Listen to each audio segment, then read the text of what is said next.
Hey, good Saturday morning, everybody. We are here live and in person ish on Zoom.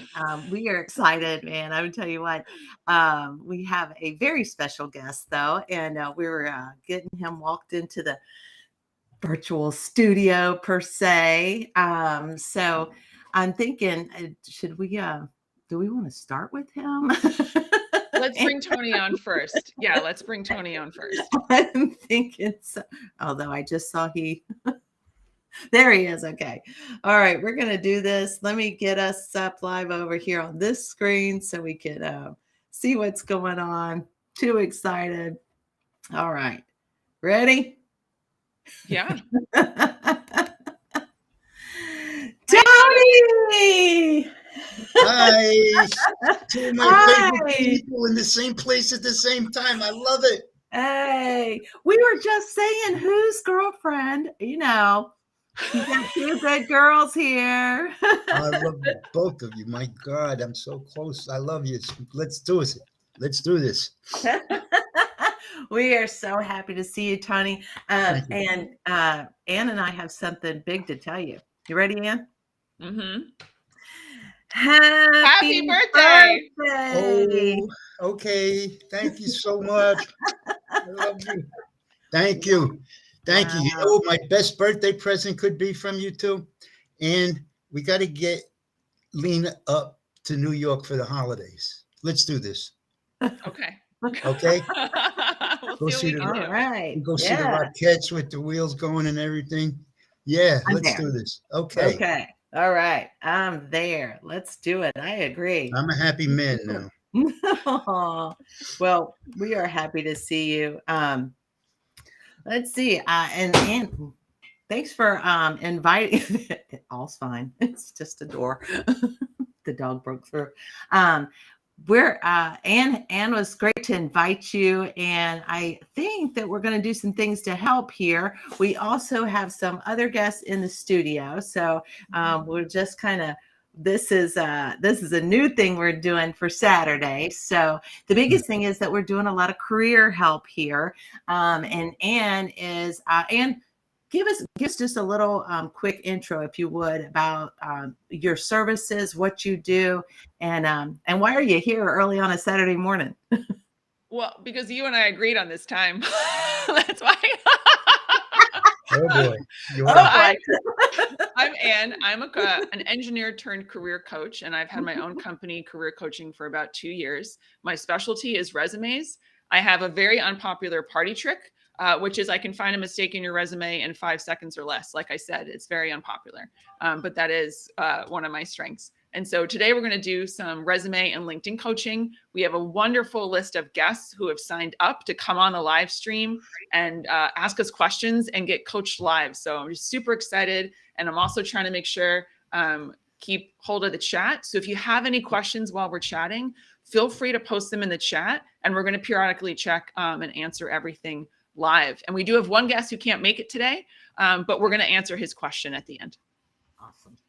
Yeah, that sounds fantastic. So excited to be here, Lena. I think this will be just like a hoot of a Saturday morning. Starting out that way. There we go.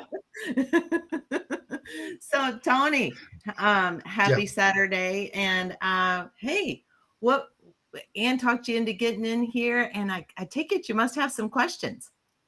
Yeah, Tony, can you just tell us a little bit about what you do? Yeah, really quickly. Yeah.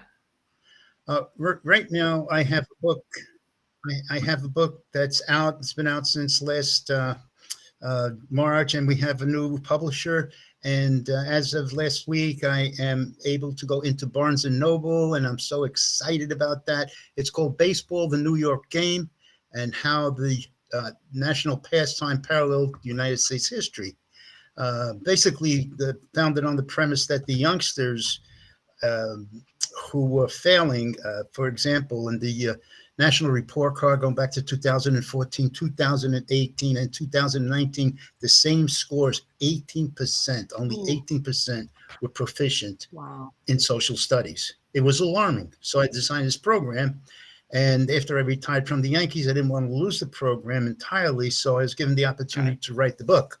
Now the book is out, and It was with Kindle. I have it on with the Book Baby, and I'm going into Barnes and Noble, Wow. so I'm all excited about this. And next week I'm going into the New York State Baseball Hall of Fame, and this is so big. I'm telling you, I'm really as excited as you That's guys. fantastic. And congratulations. My question to you. Wow. I will I'll put a link to Thank you. your Thank you. site while you are asking questions with Anne. How about that? And I also just put a link. While you're Say celebrating, that again, Tony. while you're There celebrating we the go. impending Houston victory. Yeah. Minute. Yeah, go Stros. Don't forget that. Yes. So my question to you is that I want to reach two different people. I want to reach educators. I want to reach psychotherapists. I want to understand the roots of why our kids are failing, because you get the same 18% over years. There's something wrong with the system. And I think that the therapist might be able to weigh in on Okay, that. understood. So Tony, I also just put a link to your book in the chat so everyone can check it out. And then sounds like your audience, you have two different audiences, your educators and your psychotherapists. Which one is the priority? Right. Educators. Okay. Educators. Okay, got it. So your question when you wrote it in was, what's the best way to position your profile to make the right connections? And so I have your profile also pulled up on the side. Yeah. Yeah. So I think of resumes and LinkedIn as just like personal marketing. So it is you, but it's like you want to talk about yourself in a way that your audience is going to resonate with. So when you want to read educators, because do you want them to buy the book, and you also want to do some speaking at different schools? Yes. Okay. Yes. Okay. Exactly. Then everything needs to be targeted towards educators, right? So right now, Tony Mirante, you weren't, I see, okay, baseball history guru. That's great. Your background is baseballs, which is really, really, it fits the theme. I love it. And it's also, do you know what I mean? Like Yankee colors. But I actually, that banner with the baseballs behind your profile photo, I would actually make that a little bit more branded for you. Like I would get one created, that actually says you're a speaker, do you know what I mean, and an author, and this is your mission is to teach, teach students, right, history through the lens of baseball. Yeah. Right. Okay, back into branding again. Wow. Branding, booming, and all that. Okay. All right, I just jotting down the notes. Yeah. Okay, so if I have that audience, how do I get there? I mean, I'm not a great poster. I don't post all that well yet, because I don't use it enough. So that's where I'm sort of tripping. Okay. I think part of it is just getting your profile set up so that you're branded in a way that's going to attract the educators who you want to find. And then, of course, to engage your audience, you do have to be posting, but there are people who can do that on your behalf and like do that for you. So you can hire that out if you want. Virtual assistants, for example. Virtual assistants, people who do branding and marketing. People who do promotion. There was a lady who I met through Joe Apfelbaum, Sarah Steinbrenner. Oh my God, it was hysterical. Mr. Steinbrenner was the boss of the Yankees who opened the doors for me. And I have immense respect for the family. And I found out that she was doing websites. So she's the one who actually did the website. This is your website. Yes. Yeah. Yeah. And I don't know if you checked it out, but I think she did a good job. I don't. What's that website, Tony? I'm happy with it. I just, What's that website called? What's that website? TonyMorante.com or USHistoryBaseball.com, either one of the two. And, I want to make it work. So I don't know what I have to do at this point. Okay. Tony, I'm so glad that you shared the website with us, because what I always recommend to people is that you make your resume, your LinkedIn, and your website all match. So you want people to get the same information no matter where they go. They're just getting into different formats. So when I went to your website, I saw Learning American History play-by-play. That is a wonderful tagline. Okay. You can use that in your LinkedIn profile too. You could even put that in your headline, which is going to be underneath your name. So you can say, something like, I help students learn American history play by play. Yeah, and well, and to back that up, I brought it to the middle schools and then Fordham University for 5 years. So Yeah, that's okay. supporting what you're Yeah. saying. It's good. It is. And so I think what I actually, though, Tony, we probably don't have, like, we could spend a long time on this. So I'm actually going to suggest that we schedule a call together so we can go through Okay. your profile a little bit more in depth. But the Okay, that's fine. high level answer is that you basically want to market yourself in your LinkedIn profile in a language, in a way that's going to attract the people that you want to be your audience. So like the banner is one part of it. Your title is one part of it, right? Like even your about section right now is about your your career with the Yankees, which is amazing, but we need to add more information about your book and who you've spoken to previously. Okay. Jeremy, like you said, you went to Fordham and you took it to middle schools. And then we can also add a little bit more experience-wise. We're going to add that you're a speaker and you're an author. And Yeah. I think we just need to jazz this up a little bit because we basically want to tell people, like, you've got the background, right? You worked for the Right. Yankees for many, many decades, right? And then you left and you did all of this great work with the Yankees. You did all this volunteer work. Do you know what I mean? And so then you decided you saw the statistic that you mentioned it before. It was what, 18% of students Yeah. are Bad. proficient I in mean, social studies. yeah. That needs to be all over your profile, right? And so you saw that and you said, I can help. I'm going to teach history through baseball. Do you know what I mean? Exactly. As a way that people are going to get into this. So that's what I think really And- needs to be on your profile. All right, and I want to add that this is a cause right now. It might end up in money if the superintendents. Here's another hashtag that we want to think about: is the superintendents. Those are the decision makers on the curriculum. So those are the people that I want to reach. That would affect the curriculum, giving the students an opportunity to improve their progress in Yeah. education. Okay, got it. Yeah, I also would recommend that you add a business. I'll chat with you about this, but one thing too in your experience is to add your business. You can create a business LinkedIn page. You can have your business logo. You can link to your website, right? So people can find the book and find you and find your website as well. So we'll talk about this offline. Okay. Yeah. But Okay. this is a Sounds good. fantastic Thank you, question. Ann. I feel like you're very welcome, Tony. I feel like a lot of people have this question. So you asked yeah. such a great question. I'm so glad we could start off with it. Yeah. It's Thanks. very good. Thank Yeah. you. Lena, This is so great. any, Really. oh, so good. Yeah, Thanks. I think this is probably the the best information so far, Tony, to get you kicked off and get further with the book and the propelling your message to the educators to get in there. I think people don't even think about the connection of baseball and history, and what you bring to it is remarkable. And as Ann said, the statistics are pretty shocking. So being able to really bring that more to the forefront to people and them understand, and especially now after the last couple of years and the deficit in education and the lack of getting, access to good education for a while, just, being isolated and all the different things for children. What a different, nice way to bring a fantastic sport and history back together and put that out there. So I think Anna is going to be able to, help propel you much, much faster and forward with what you're wanting to do. Oh my God. What a great birthday present. Love it. Tony, thank you for joining us on your Yes. birthday. Yes. I'm eager to hear. I'm eager to hear our other attendees. So I want to hear what their stories are that might be some maybe similar or applicable to something that I could pick up. Okay. Yeah. Awesome. Thank you. We're gonna put you over in the in the studio, and I think everybody. Okay. I think you're able to hear everything and see what's going on and watch LinkedIn, and we'll bring you back in a little while. Okay. Sure. Sounds good. Okay. See you soon, Tony. See you in a minute. Okay. All right. So let's bring on. I don't know if she has her camera on, but we're gonna bring on Caitlin.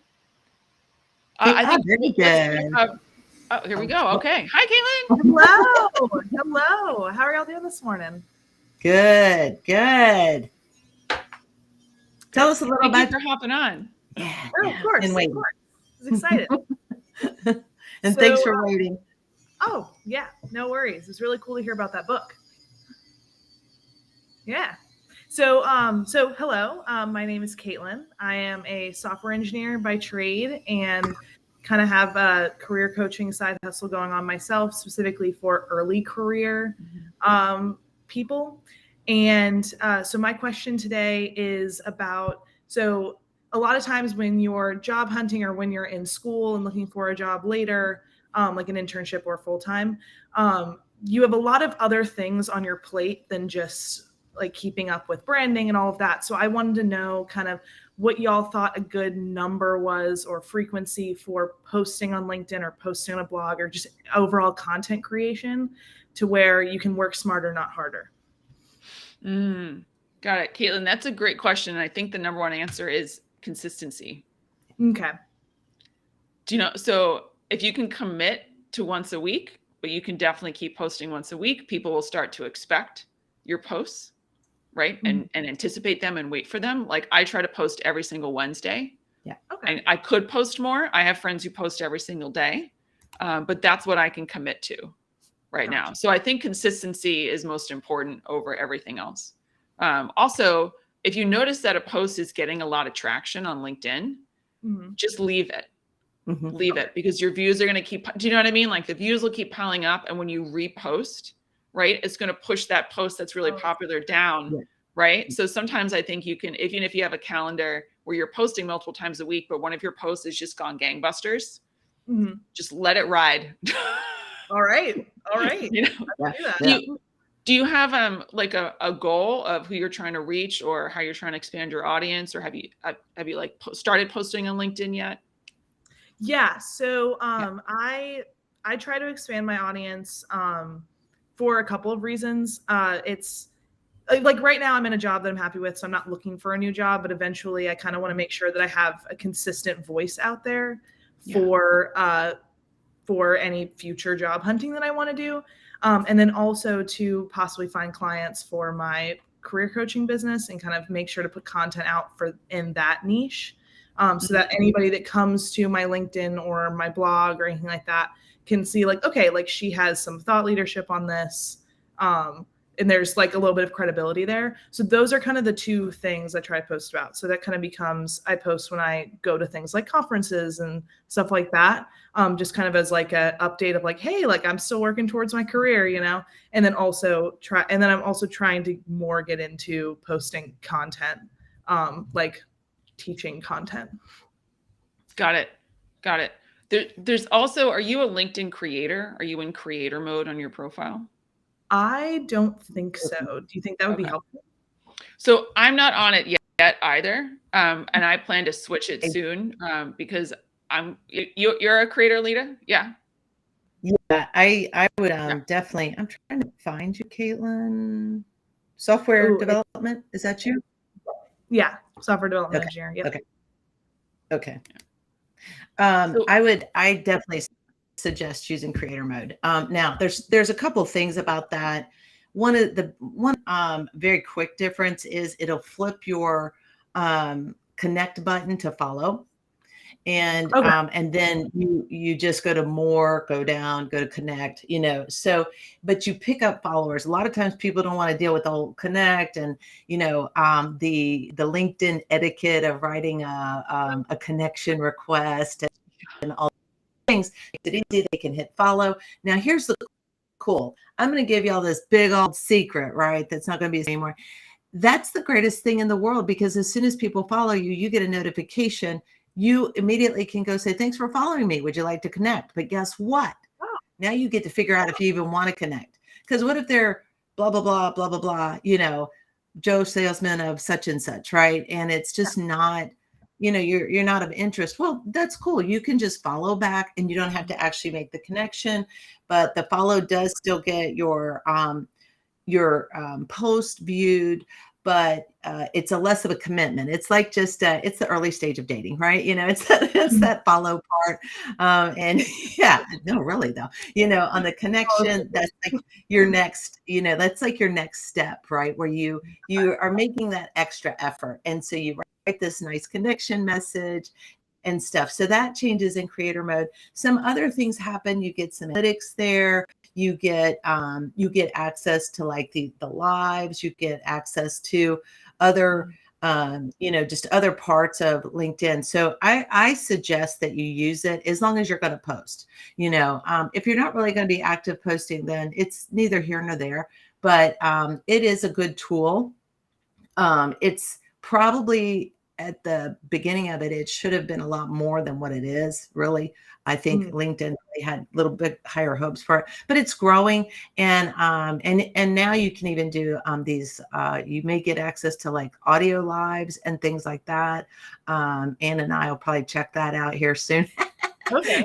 Because we just like to jump on, but those kind of things. So the long answer is yes, I would try it out. And just jump into it.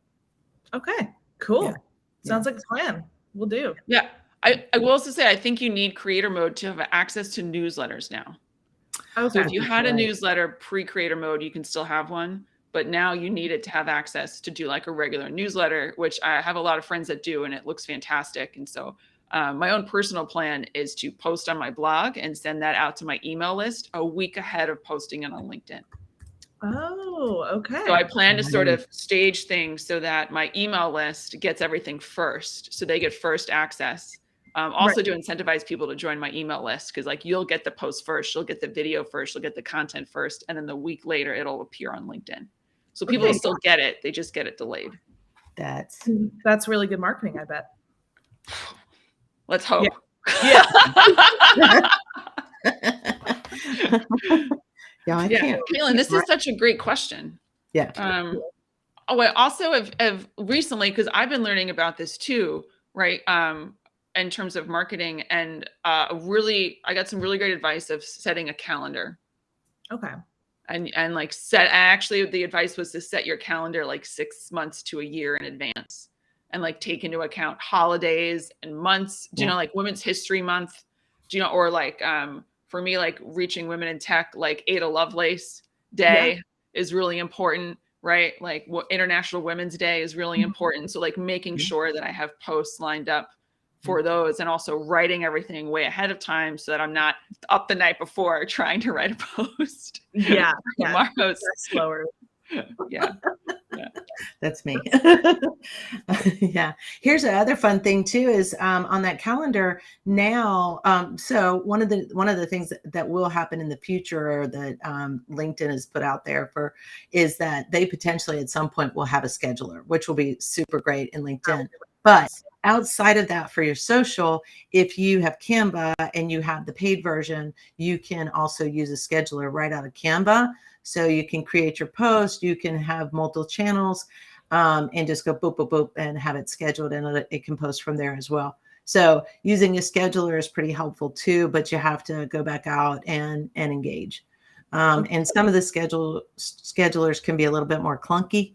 And they still work, but there's a lot of more new cool tools out there. That Canva, I will tell you, is like very simple. You write your post, you put your graphic, and go with it. Nice. Okay. Yeah. Canva scheduler. Because Yeah. I haven't been able to find a scheduler that works for what I want to do. So I'll check that one out. Yeah. Awesome. Okay. Cool. And I posted something in the chat for folks listening to ask how often they post on LinkedIn, to do a little sample size here. So hopefully we'll get some responses, and people will share. That's good. And that's on your stream, right? Yeah. Well, it is just in the chats In the on chat. LinkedIn. Okay. Yeah. All right. Mine is, so when I keep looking over here, I'm looking at that other computer trying to keep us going. I know we have multiple tech going through Oh, live nice. stream. Hi. Y'all have a whole production crew back there. That's awesome. You should have seen. That's like we created a miracle getting Tony on. So Yeah. it was super fantastic. I also realized, thank you for saying that, Caitlin. Yeah. I have a ring light behind me. I didn't even turn it on. It's on now. Oh, cool. We're trying. Yeah. We have not finished our first cup of coffee yet. I don't think so. All right. Do you want to? We're going to flip you back into the studio, Caitlin, and we're going to bring Francesca on and answer her question, and then we're going to have like this crazy cool party in a little while and see if we can have you all on at the same time. Awesome. Yes, Well, we thank are. you. Ann. We are going to do it. Yeah. Caitlin, thank you so much for hopping on and for your great question. Thank Okay, you we'll so see much you for soon. answering mine. I appreciate it. Yeah. All right. We'll see you in a little while. Okay, Yep. see you soon. This is too fun. I'm digging it. Hey, Francesca! Hey everyone, good morning. I'm actually in Penn Station right now. I'm picking up. I unfortunately won't be able to stay, but wait. Can you guys hear me? Okay. Wait. Can you? It's just a little delayed, but keep going. We're getting it. Yeah. No, sorry. I'm picking someone up. Like stay on a very, very long time. I'm excited to hear from you and hear what you have. Yeah, I'm in Penn Station right now, so it's trying to find signal, but yeah, That's okay. Thank you for calling in on the move. no problem. I'm excited to I hear. feel like you're like a roving reporter. Do you know, like out in the Yeah. streets Yeah. of New No, York? Like,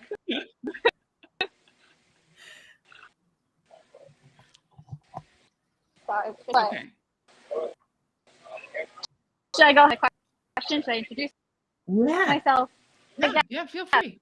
So I am background is in mechanical engineering for both my years. I started a month ago consulting, and I've been learning a lot with that. I just started my job. I'm not looking necessarily, but this is a question more so for the future. I work with Ann a lot of help with my college resume, applying time jobs, and I guess market yourself for college. As a professional, should your market yourself be different, or is it still their personal brand and it's just make chances kind of fit into that things you should look out for in your resume? Got it. Okay. Francesca, just because the audio was cutting in and out, I'm just going to repeat what you said, just for everyone on the live stream. No, So it's sorry. all good. It's all good. Yeah. So Francesca and I know each other. We've worked together with the RPI SWE chapter, which has been really, really fun. And Francesca, I'm so glad. It's been so much fun working with you. So Francesca has a master's and a bachelor's in mechanical engineering and just started a job as a consultant. She's not looking for a new job right now, but wanted to know how you transition your resume from college to when you start a job in like a professional resume, which is an absolutely fantastic question. And I get this all the time. Awesome. So I made a couple of notes on how a college resume is going to differ from once you have a job and you're a professional. So the main thing is that your education section is going to move to the bottom. So education will move below your work experience. Unless you are in school, I wouldn't like part-time or full-time. I wouldn't have your education at the top. I would put it more at the bottom, just below experience. The other thing too, and I see for a lot of college students, they put the months in for when they're attending school, because then employers know if they're ready for an internship or a full-time job. You can actually take the months out now. So you can just have your graduation year. And some people want to remove it. Some people want to keep it. A lot of times I think when you've just graduated and you're just starting, I actually recommend keeping it more often than not, because oftentimes you'll be applying for jobs that are a bit more early in your career. I do work with folks folks who are older and have more experience who want to appear younger. And I've worked with folks who are younger who want to appear older. So sometimes it just depends kind of what you're going for and your comfort level in terms of keeping the year of graduation on. But right now, especially as an early grad, I recommend keeping it so people know. But I'll just move that section to the bottom. A couple of other notes that I made. Okay. Also to remind folks, like your resume and your LinkedIn profile are living and breathing. You can't just do it once and like set it and forget it. It's not a crock pot. right? So you have to keep updating it. I recommend people review their documents like every quarter, actually, and just see if there's something you want to update. And that way you don't go years and years and years and then all of a sudden want to make a job transition and have to go backwards and like get all of your metrics and figure out what you've done in the last couple of years at your job. Couple different sections you can add too as you keep growing in your career, and especially for folks that maybe have their main full-time job and then a side hustle. Eventually you might want to add a professional summary, just a few sentences that summarize your experience. And then you may also below that want to add a key areas of expertise section. And I'd only keep that to about 3 lines, but key area of expertise is stuff like project management, cultural transformation, right? Adaptability, problem solving, like any of those skills that you bring. So that's something to also consider on a more like professional resume. And the other note I have, the last thing I'm going to say, a lot of students have a project section and like a leadership section or volunteer. So projects may go away, or you may keep it and change it to projects that you've done in your professional life instead of at college classes. And then leadership, I would definitely transition into volunteer. And you may add some volunteer things that you're doing now professionally. So I think of the transition between college and your professional resume is kind of the same as your tradition from your high school to college. So like when you first started in college freshman year, you had stuff from high school on there because you didn't have, do you know what I mean? Like you had to put something. And then as you ramped up your college experience, that slowly went away. So it's the same thing with college to professional. But I also recommend, and I have so many notes here, keeping a master resume. So don't just delete things off your resume, keep a master just so you have it. And then just, make different versions as you go along in your career. So I know that was a lot. I just spit out a lot of information, but I wrote a lot of notes down and I wanted to make sure I covered all of that.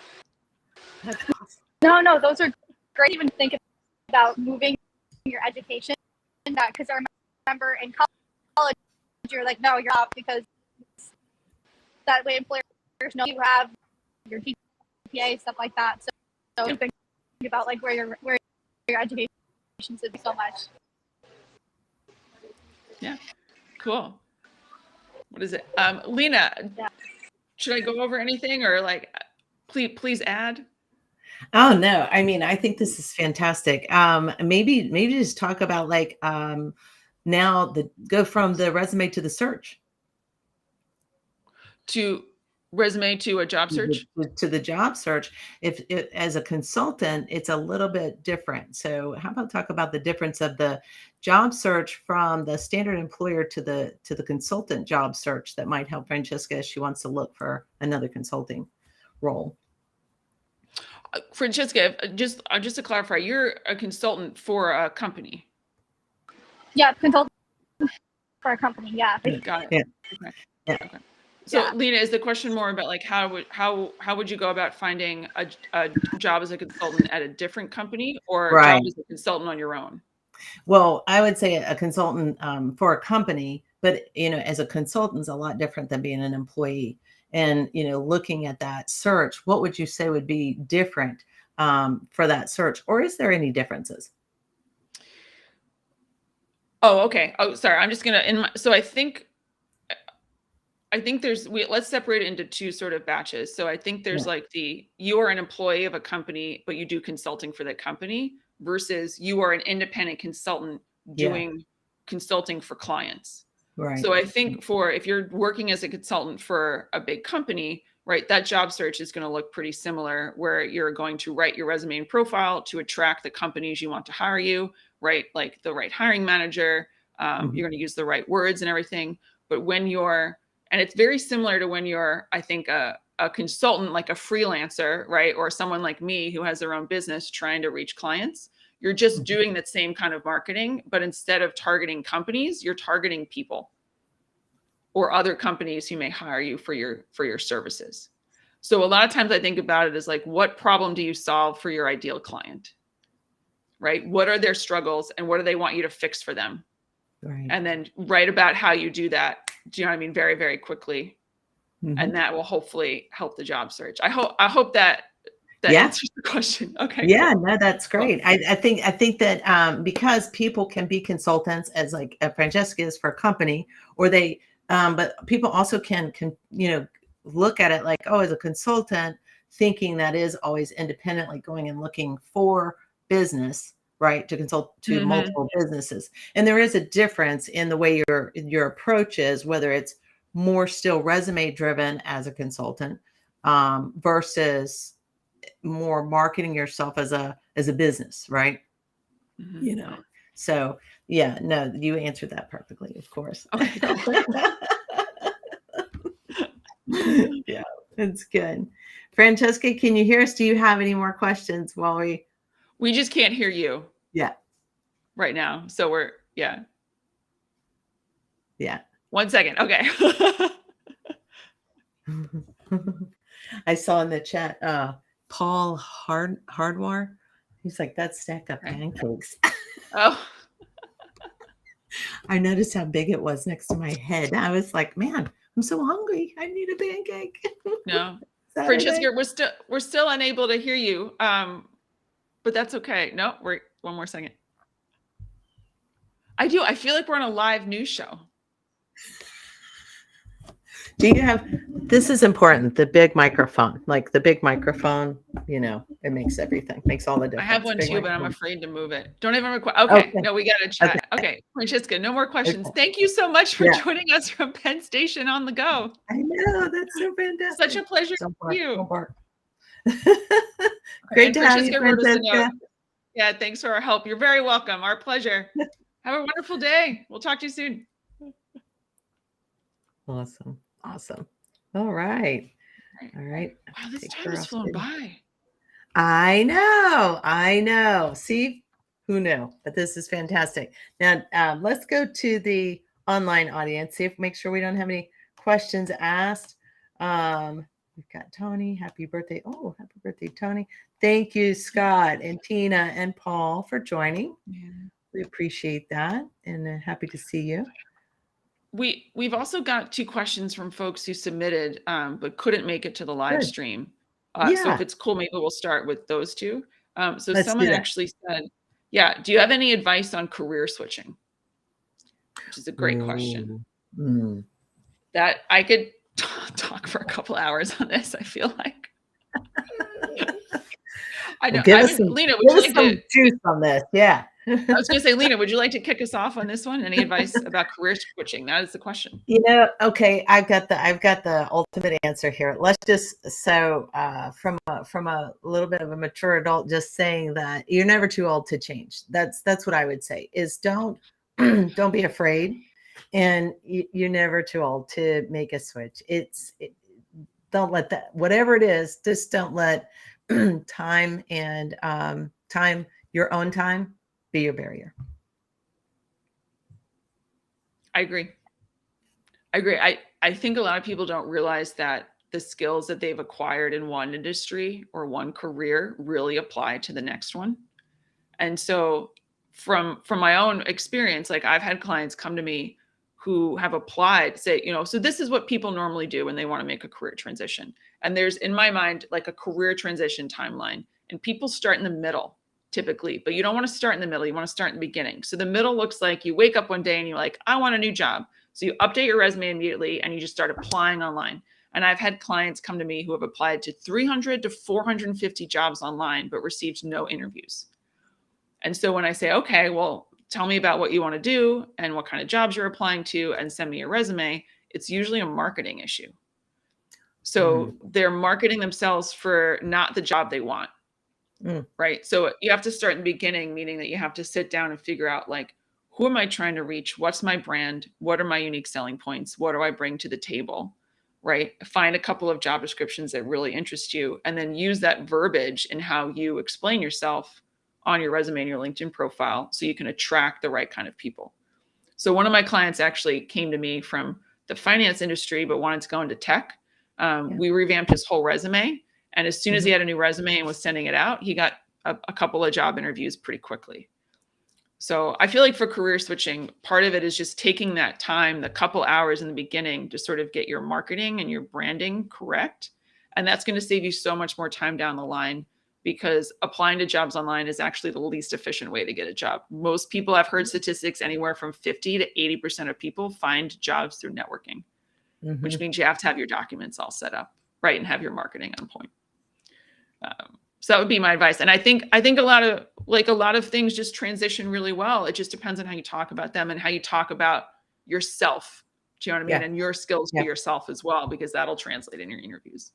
Yeah, absolutely. And if you've applied for 400 jobs, you are warned, and you are not going to be as peppy and yourself and bring your game to that interview. You're going to be like, beaten. And so saving that time, doing, getting a career coach like Ann, like getting started the right way. I highly suggest doing that to get you kicked off, so that you're not, because that interview, that's your shot, right? You get to that state.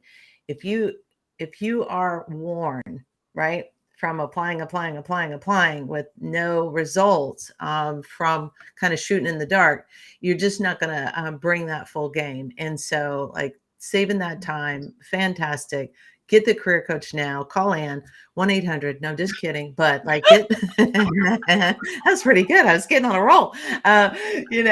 No, seriously though, send her a message afterwards, because, just save the time, right? And get going. So awesome advice. Awesome. Cool. Next Cool. question. Same to you, Lena. Same. The next question is, okay, so the question is, what about the length of time for listed job experience? And what I believe the question is asking is how, like, if your career has been, over 15, 20, 30 years, do you need to put all of your roles on your resume? And at what point do you start taking roles off? And I hate to say the answer is probably it depends. It depends. I mean, it depends on what you want to highlight about your career. And it also depends, right? And then maybe you don't want to put dates, but maybe you have some titles or some companies that you want to keep on there. So oftentimes I recommend that folks have an additional experience section where it's just the title and the company and maybe a very short description of what you did there, but it's not necessary, so that people can see you've had these roles, but that you just ran out of room, do you know what I mean, to talk about them. Yeah. I also say a resume is a movie trailer. It is not the full movie. Its job is to get you the interview. If it's getting you the interview, it is functioning as it's supposed to. It doesn't have to be everything. The only time you'd have everything on a resume is if you are in academia in the United States. And that's called a CV, which means curriculum vitae. It's Latin for course of life. It's everything you've ever done. A resume is French for summary. So it's a summary of your work. So you just want to do the highlights. And then once you get into the interview process, you can start talking about more. Wow. That's fantastic. That's fantastic information. Who thinks of that, right? Who thinks of that and how to shorten that time and make it valuable without aging out your resume? That's fantastic. And it's hard. I mean, when I work with clients and they're like, I just have so much, I have too much. I go, this is such a great problem to have. Too much versus too little. And now you have to curate. And so sometimes I think that's why clients work with me, because I've had people say, okay, we have a 2-page resume. I just want a 1-page. You do it for me. I don't want to kill my darlings. and I'm like, I understand because you're not, you're like, oh, I really like every single thing I put on here. How do you remove it? And sometimes you just have to. But always, if you take something off your resume, you can put it on your LinkedIn profile or keep it there, because that can be longer. So that's what I recommend to folks. Yeah. I love that. I love that. No, I think that's what I hope that answers our guest question. And if it doesn't, shoot me a message and we'll talk a little bit further. That's awesome. All right. I have one more to add in. It was recent, and I get this kind of often too, is the how much in sync does the resume and LinkedIn profile need to be? When we're walking through those, and people are updating their resume a little bit more tweaked towards jobs and all, they're like, oh, I got to change. Walk us through your opinion on how we stay aligned with our profile. Sure. So I think they should match, right? And not Mhm. everything on your LinkedIn profile will be on your resume and vice versa, but they do need to match in their, do you know what I mean? Like, Yeah. usually if I'm a hiring manager and I was a hiring manager for many years, if I liked your resume, I immediately Googled you and found your LinkedIn profile. Yeah. And so I think where people kind of struggle with this is when I have clients who they're like, I want 4 different resumes, right? Because I could potentially do 4 different things. And my answer is you get 2. Mm. We're only going to do 2, but they have to be aligned. Do you know what I Mhm. mean? And it's even better if you Yeah. have 1, because you can't send out a resume for one role and then update your LinkedIn profile and hope that that company looks at it. Do you Yeah. know what I mean? In a span of Yeah. time, right? Because Yeah. it gets confusing. I So I know. think it's like having a consistent branding. And why I say 2 is because you can reasonably write about yourself for 2 roles if they're closely related. Like sometimes people might want to go into project management or they might want to go into software development. Right. They're not Right. sure. Right.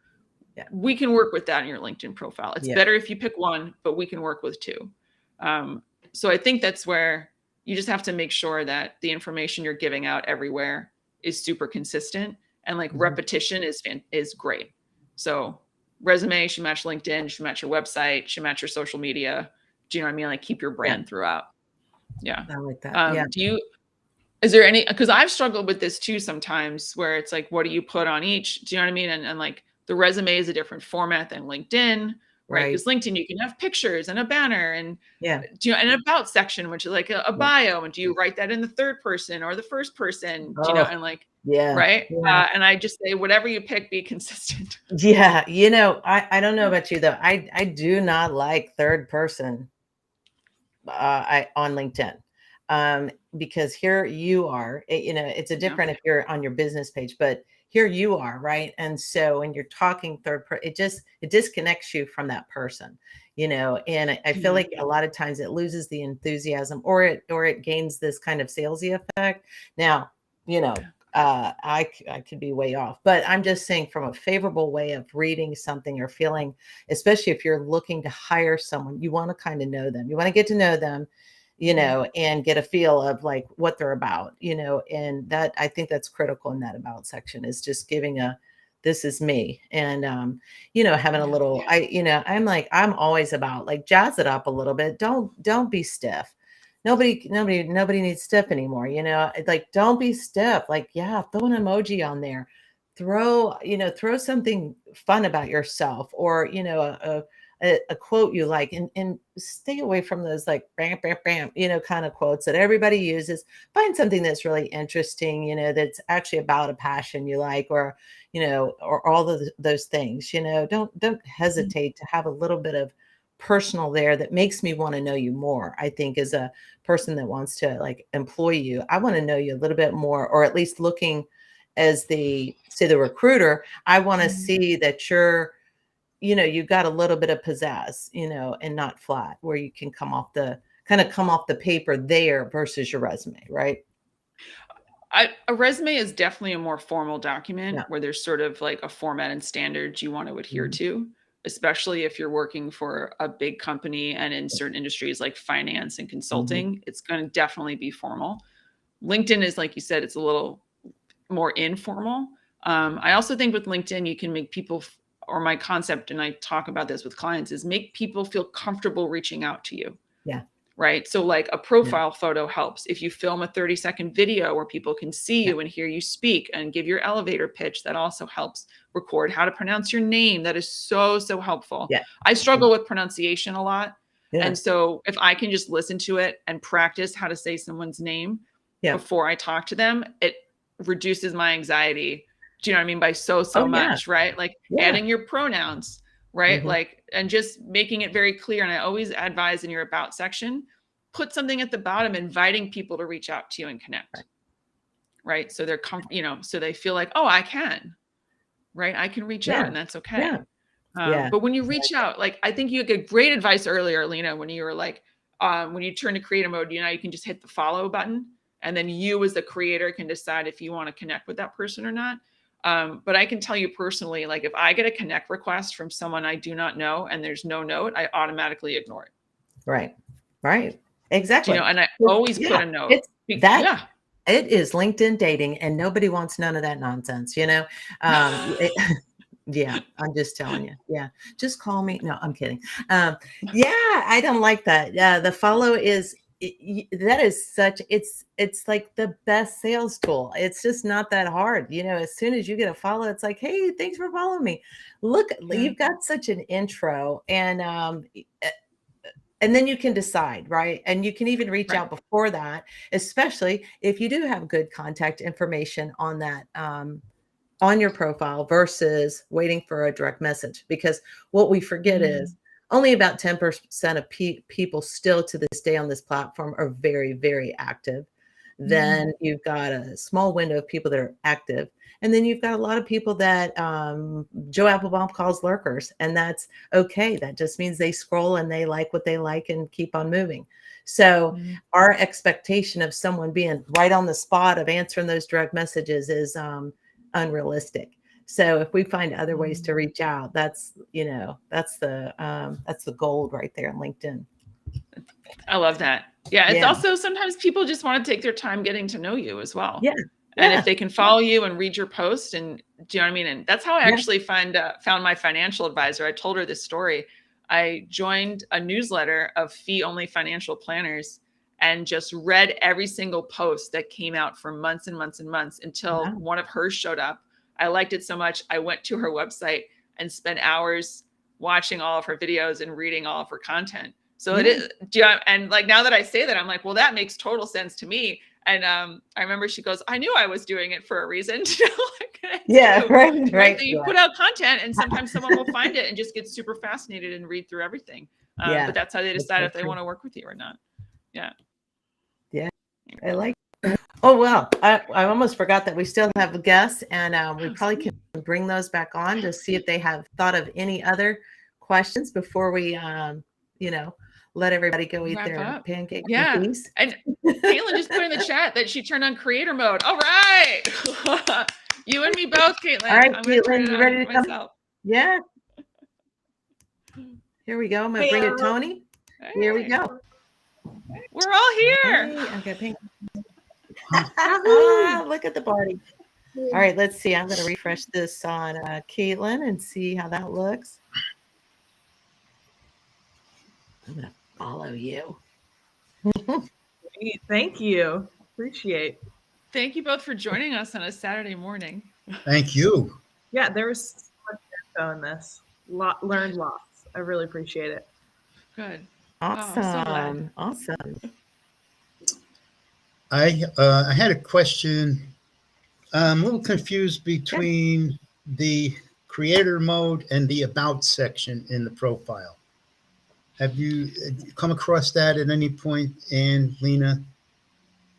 The creator mode and the about profile. It seems to me that they're both in and of the same. So I'm going to let Lena answer more about creator mode because I'm not in creator mode yet. But creator mode is just a flip, like a switch that you turn on in your profile so that you can get followers more easily and also create newsletters and have a little bit more access to data about who's reading your posts. So it's basically for someone who's going to do a lot of content. So Tony, if you start posting on LinkedIn, even just once a week, right, talking to your target audience, that I would recommend creator mode so you can get more audience members to read what you're putting out. The about section is a permanent section on your profile. Right. And so that's just going to be your bio. Yeah. So that'll remain there whether you're in creator mode or not. So you don't, for regular LinkedIn users, right? Like if you're not posting content, you don't have to be in creator mode. It also changes your profile just a little bit. Okay. Do you know what I mean? But like the about section is going to stay no matter what. Okay. So that straightens it out a little bit. Really. Thank you. Okay. Yeah. Cool. Yeah. Cool. Yeah. So I'm wondering, sorry. Go ahead. I'm wondering, how do y'all come up with content ideas? So if you're wanting to post to LinkedIn more, how do you generate those content ideas? That is a great question. Sometimes I just, the post, honestly, Caitlin, this is going to be funny, but the post that went most viral for me was one about a sculpture walk of Central Park that I did for my Duke alumni group. I randomly needed something to post for a Wednesday and I thought this will be fun. and just posted about it because I didn't have anything else to post about. And it went like a little bit viral for me, which I thought was really, really cool. But usually when I think about posting, I think like, what are some problems that my clients might have and how can I help them along and like move them along and like, what would be interesting. But I've always talked to a lot of folks and who do this, who like, sometimes you spend like hours and hours on this one post and you're like really excited about it. And then it goes nowhere. And then you like write a post in 10 minutes and you pop it up and it like everyone loves it. Yeah. You know? 100%. Yeah. So, And yeah. Oh my gosh. Be random though. I mean, not random in a sense, but well, I am super random, but I post based on like, I have kind of a theme most of the time. Now I kind of actually slowed down posting. I wanted to do a lot of experiments lately. I actually, I'm a part of like different groups that support each other's posts and different things. And I, kind of like, I'll support them, but I wasn't putting my page in to kind of see what just the organic traffic was. Interestingly enough, I was actually getting picked up from a lot of people I had not seen in a while on LinkedIn, starting to see my posts. So I don't know what that has to do with the algorithms or anything, but like using a theme potentially might help you as far as having a consistent, what am I going to write about? But also being like still staying in that personal, professional, educational, right? A personal, like Anne's talking about something that she liked, a sculpture, or this or that, a movie. If you just saw a cool movie, if you saw this, whatever sparks your interest, right? Inspires you, make you just think, man, that's cool. Believe it or not, that's still interesting on LinkedIn, and it gives a personal view of you. Professional, of course, is more in that sense of what do you do and what do you offer, and then educational is is that not only what I do, what I offer, how do I help, right? So I see those as two different things. The professional side is just more of that kind of third party, but that educational side is going to be like, how do I really help? And some education, believe it or not, can be not necessarily about what you do. Maybe it's about something you actually learned from leadership or, whatever kind of things you like to do that are aligned, but not directly what you're doing, right? With like the career counseling. So maybe whatever those are. So, yeah. Okay, cool. So don't be afraid of the personal voice. I feel like I always try to avoid like anything personal on LinkedIn, but y'all have had success in that realm. I did a video with a shell and an umbrella walking outside one time. Now this was a couple years ago, because I thought, because it was fun, and I, used the shell as a fun because I thought Friday was calling and it was raining. But yeah, you know what I mean? Because I had to do funny things because I was so nervous about doing video, so self-conscious, and really that actually. I had more communication and networked with more people ever over that time period and since, just because they got to know me as just, they know I laugh first about everything and then keep going. So the more personal, without, personal, not private, right? Personal, not. So putting that personal voice out there, man, that's great, because then we want to know you more. Yeah. Okay. Awesome. Thank you. Yeah, I think the technical term would probably be your brand voice. Okay. What's your brand voice? And a lot of times, especially for you, do you know what I mean? Being a coach, right? And me being a coach, it's my personality. Yeah. Because that's right? I'm pretty cheesy. Like if I could do infomercials, I would. Do you like that? I love that brand voice. Do you know what I mean? Yeah. But as long as you're like, again, it's like, what's your voice? Consistency. Do you know what I mean? And like, you don't have to reveal everything about you personally, but you can inject your personality into your posts. And then also you can repurpose them too.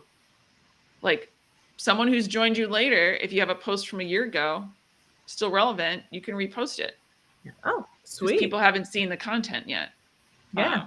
New audience. So new audience, you can update it slightly. Do you know what I mean? If you want to, like, if you have something else to add. But I think that's also something I've been learning recently, where like we all actually have a lot of content. We just don't know it. Right. Yeah. And like, we don't have to constantly be making new content because we can repurpose things. Okay. Yeah. Yeah. That's really helpful because I have a little bit of content. I kept up with an Instagram for a little while and a TikTok, Mm. but just I'm not a graphics person. I like writing. I'm not a huge like graphics person or video person. Yeah. So that's why I want to really like hone in on LinkedIn right now. But it's good to know that I can kind of go back to that content and say, okay, I'm going to repurpose some of this, write it up instead of have it in a graphic and then post it Yeah. on LinkedIn. Yeah. Sometimes images do help. Like I have my brand palette. Do you know what I mean? And sometimes I'll spend a little bit of time in Canva just making a little image to just sort of post the question. Do you know what I mean? Or have something attached to it, but you don't always have to do that. But I did read a statistic that says when you do a picture or a banner above an article, you actually get more people to read it. Okay. Yeah. Okay. Yeah. Cool. I'm trying to hone in on that branding thing. I don't know where I stand as far as branding is concerned. Do you have any suggestions? Tony, have you ever taken a class or done a workshop on developing a personal brand? No. Okay. We'll talk because I Okay. help clients do this at the beginning and we can do it in about an hour. Okay, because I remember the last branding class that you had. I think it was a little bit over my head, to be honest with you, and I appreciate the fact that you went through the trouble of digging that back out and getting it out to me, but I don't think I was there where you needed me to be at that point. Okay. Oh, well, I want to talk to you about this offline for sure. I think, was Okay. it the LinkedIn personal branding workshop? Yes, it was Yes. the women's workshop that you had about a month ago. Yes. Yes. So that was for a business center. And Yeah. we did LinkedIn personal branding and we focused on the introduction section of the LinkedIn profile. Yeah. Yeah, I think so. Yeah. Okay. There is a step before that that sometimes is helpful. And I actually do a workshop on this too. It's called the Game Changing Professional Brand Formula. It is actually a formula that I came up. It's a vector. And so I help people figure out their brand using this formula.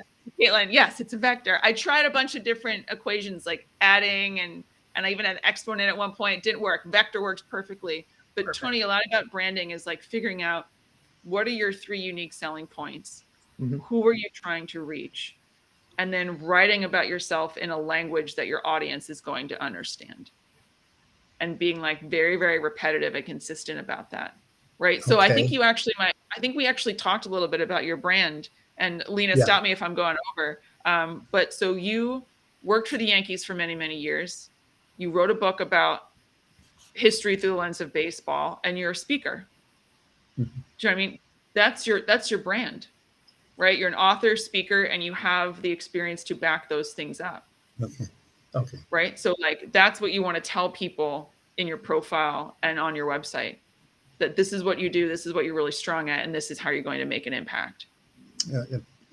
Push that. I see where you're going with that. Does that Appreciate help that. a little bit? Yeah. Yeah, absolutely. Yeah. Absolutely. Yeah. Just pushing my strengths, the strengths Yep. in education and Mhm. my background and like that. Yeah. Got it. Mm-hmm. Okay. I could think work on it. too. Yeah, Tony probably just needs some more initial steps as far as being able to uh, get some help producing that as well, and I think that'll be really helpful. Yeah, Tony, I we're think that- going to chat. yeah. I'm going to send you a message. Yeah. Okay. No All right. problem. Great. Thank you. Thank you so much. And happy birthday to me for hanging with you. I love it. It's Oh, wonderful. We're so excited. We got to So- get you up to New York, Lena. We got to get you up here for the holidays. Yeah. So I Caitlin and I know. met the other week at a SWE Mhm. event.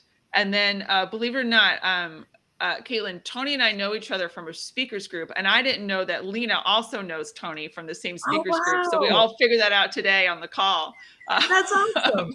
before, yeah. So stuff. I know Tony from a completely different group, and now, and I've got to see him in person just a few months ago when I came to New York. So that was super cool. He took me out, took me to a It was show, fun. like took me all over. So I'm just saying, it's super fantastic. So I just love Thank this you. guy. I'm No, so it's glad great. you're here. I can't wait to see you again. And It next was time I'll fun. get to meet Ann in person. So that'll be awesome. And hopefully you too, Caitlin. That would be wonderful.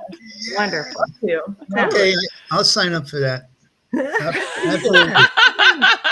You got me. Yes. Got me. Yeah. Oh, y'all. Hey, Ann, we did get a question from Tina, her opinion on writing articles, by the way. Oh, great. Tina, do you mean, I'm going to assume it means articles on LinkedIn, or do you mean articles for like publications? I mean, I say yes to she just wrote a both. book. Yeah. I'm betting that it's partly LinkedIn though, because Tina's on LinkedIn 24/7. So, you know. Or maybe even like Yeah. Medium, like a blog. Yeah, I think writing articles is yes, that's what Tina Yes. mentioned. Yeah. So so this is something that I'm also doing for myself, because right now, just to get myself, because I'm going to be honest, I love speaking, I love giving workshops. I'm not so much into social media. So I've been training myself to be more comfortable on social media and doing things like this with you, Lena. Do you know what I mean? And Tony and Caitlin, like coming on live. Do you know what I mean? Yeah. And like knowing Yeah. that it's live and recorded, right? Like it's even for a professional speaker, I know it's like still something I'm working on. So even for LinkedIn, like right now, I've just been saying, as long as I can post every Wednesday and it's some sort of fun content, or it's an invitation to come to like a free, do you know what I mean? Like training like this or a free workshop. That's what I'm doing right now. And then I'm going to switch to creator mode soon. And then I'm going to have a newsletter, do you know what I mean? And start pumping out longer articles.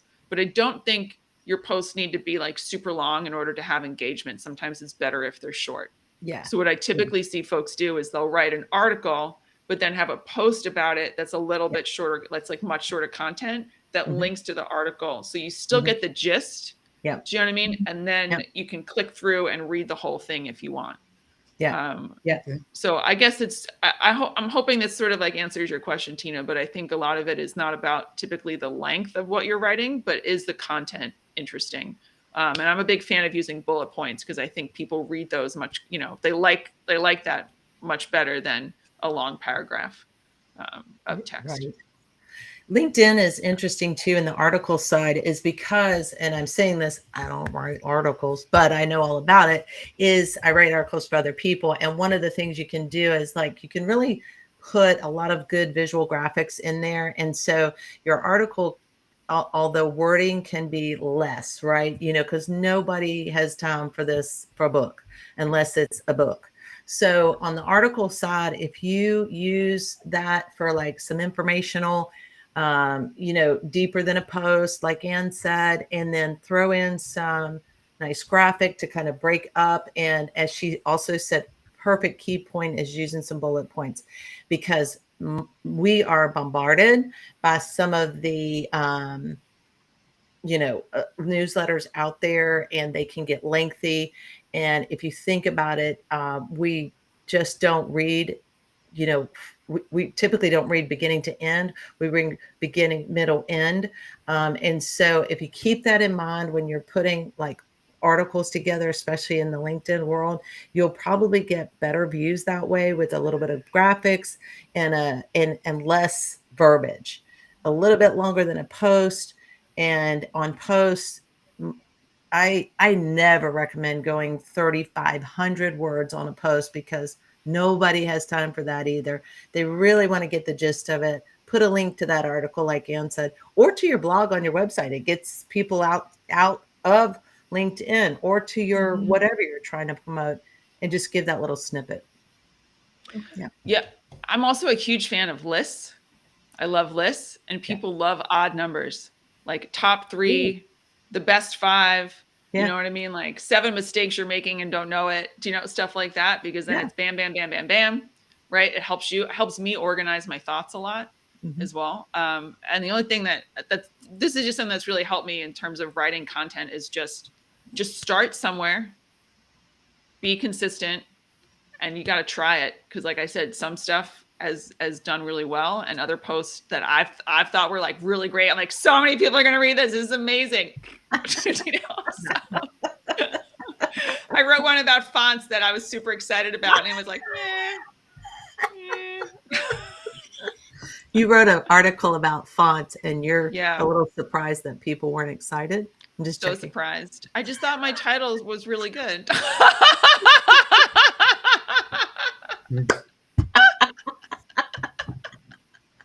True story. Well, Sorry. That's awesome. Anyway, was it Tina? But thank you for the question. I'm going to follow you so I can read all of your posts.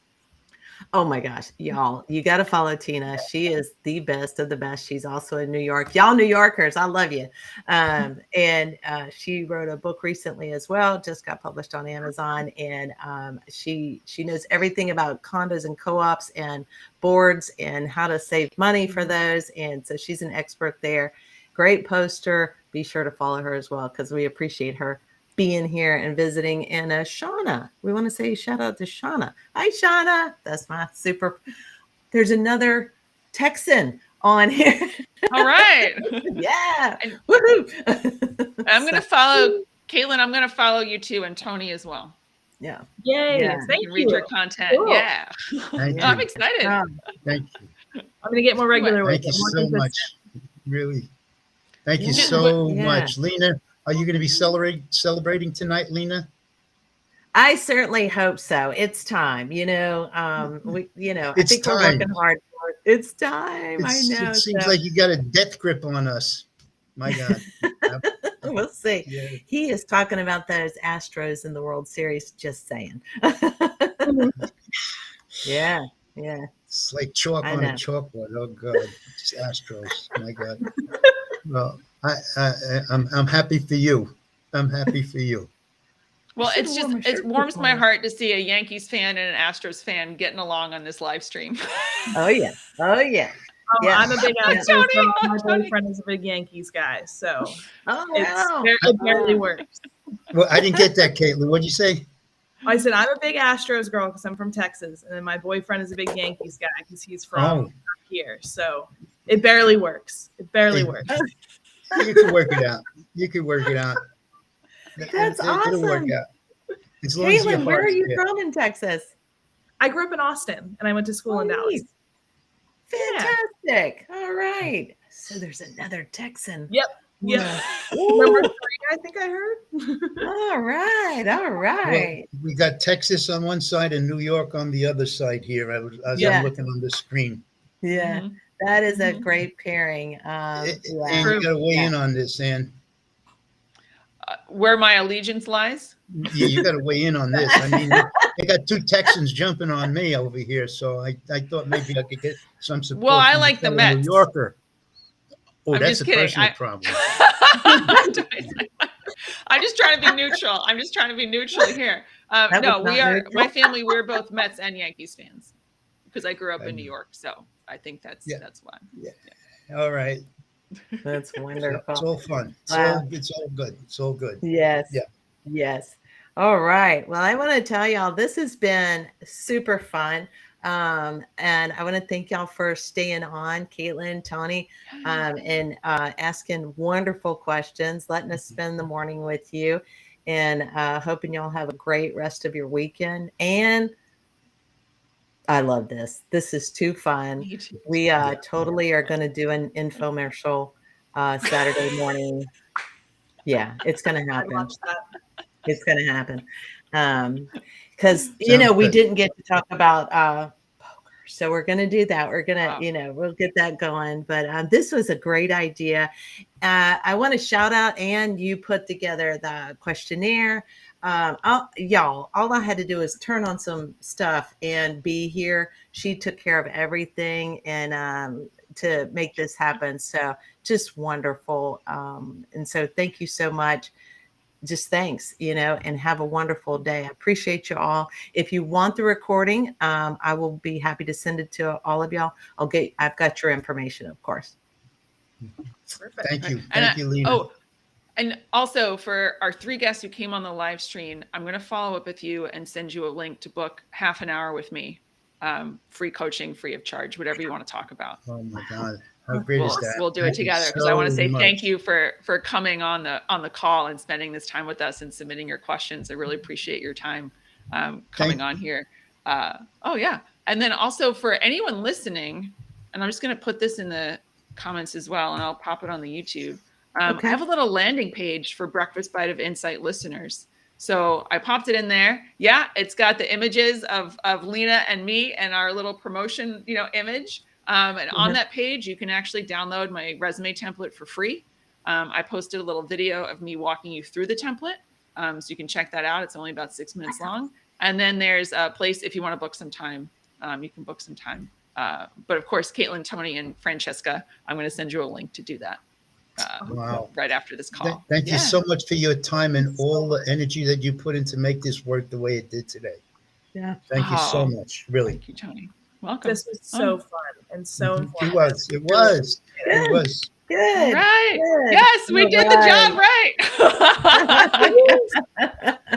All right. All right. Well, we're going to end stream now. I want to thank you again. Have a good rest of your day.